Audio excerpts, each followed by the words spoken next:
istihara namaz tuуралуу айтып бересизби дейт. Istihara namaz degени Allah менен кеңешүү деген сөз. Istihara Allah менен кеңешүү. Адам баласы кейде бир нерсени кылсамбы, кылбасамбы деп эки жолдо калып калат.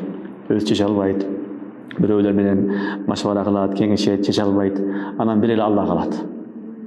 Аллах менен ушул кеңешейин кандай экен, дүйнө ахиретиме пайдалуубу, зыянбы деп. Ошо намаз истихара деп айтылат. Атай дуаларда бар, башкаларда эчтеке билбесе, эки рекет намаз окуп эле Алладан сурайт. Жакшысы хадисте келген дуасын окуса жакшы болот, болбосо Алладан сурайт.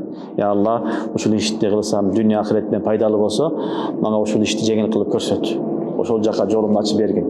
Эгер дүйнө ахиретиме пайдасы жок болсо, анда мага башка ишти бер, муну мени алыс кыл дейт. Болду. Анан истихара кылгандан кийин түш көрүш шарт эмес. Көбү түш көрүш башка эмес. Истихарадан кийинки маселе жүрөктү каралат. Аллах субханаху ва таала жүрөктү жараткан, ал сезет.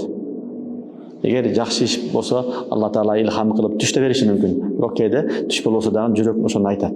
Же кылганга тартат, же кылбаганга тартып калат. Ошо жүрөк менен кеңешесин дагы, эми ошол ишти кыласың. Түшүнүңөрбү? Эң жакшы истихара намаз ки билбесе, Аллахумма хирли вахтарли. Мухтасар дуа. Аллахумма хирли вахтарли. Аллахумма хирли вахтарли хадисте келет.